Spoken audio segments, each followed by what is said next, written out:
नदीम अफजल चंद साहब, अगले 2 से 3 दिन में क्या जंग छिड़ने का खदशा आपको नज़र आता है? बिकॉज इंफॉर्मेशन मिनिस्टर ऐसा कह रहे हैं, डिफेंस मिनिस्टर ऐसा कह रहे हैं।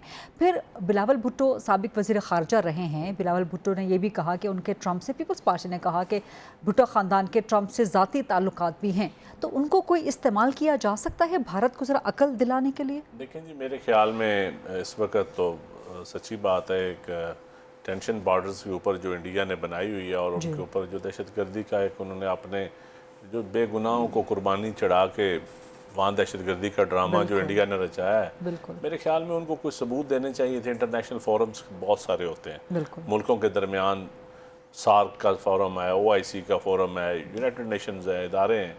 आप उन इदारों में जाके फोरम देते कि ये पाकिस्तान के ऊपर इल्ज़ाम लगाते, पाकिस्तान उसका जवाब देता।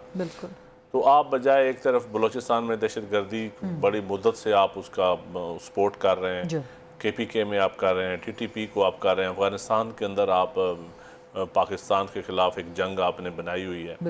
तो अफ़गानिस्तान और पाकिस्तान का एक बहुत पुराने ताल्लुकात हैं, आप उनको ख़राब किया है आपने, ठीक है।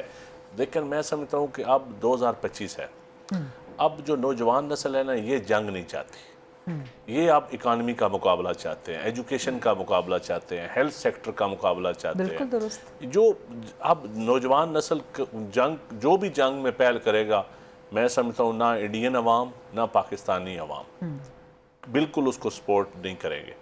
और अगर जो इस वक्त नज़र आ रहा है कि जारियत जो इंडिया करना चाहता है, तो मेरे ख्याल में वो फिर ये जंग सिर्फ अकेला मुल्क शामिल तो होता है, लेकिन फिर जंग को ख़त्म कभी अकेला मुल्क नहीं करता। और दूसरा, अगर वो जंग, अब ये तो नहीं कि जब होगी तो फिर कोई सिर्फ खुदा न खासा अल्लाह न करे, अल्लाह न करे कभी हो, फिर कोई फायर नहीं होगा या कोई इस तरह की नहीं होगी, फिर ये और किस्म की जंग होगी।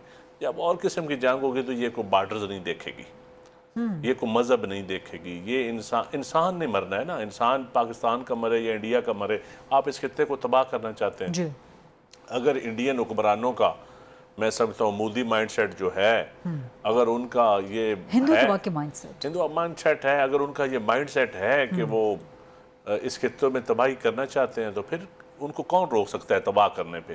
और मैं समझता हूँ, लेकिन मुझे बिलावल भुट्टो वज़ीर ख़ारजा भी रहे हैं, मुझे एक मायूसी ट्रंप के साथ ज़ाती ताल्लुकात की बात भी हुई। देखिए, पीपल पार्टी तो बिलावल साहब डेली आप इंटरव्यू दे रहे हैं टेलीविजन को, और मैं समझता हूँ कि लेकिन हमारी हुकूमत को भी चाहिए कि तमाम जमातों को नज़र भी आनी चाहिए, जिस तरह उनको नज़र आए एक पेज पे, एक टेबल पे बैठे हुए, और हम दुनिया को मैसेज दें कि हम एक हैं, हम दुनिया को, हमारा मैसेज जाना भी ज़रूरी है, और इंडिया को भी जाना ज़रूरी है मैसेज। और फिर दुनिया में डेलीगेशन भेजें, मैं समझता हूँ डेलीगेशन भेजें तमाम जमातों के, जो हर फोरम पे जाए और पाकिस्तान का मुकदमा लड़े। तो ये फॉरेन पॉलिसी पे हमारा अहम जुज़ हमेशा रहा है।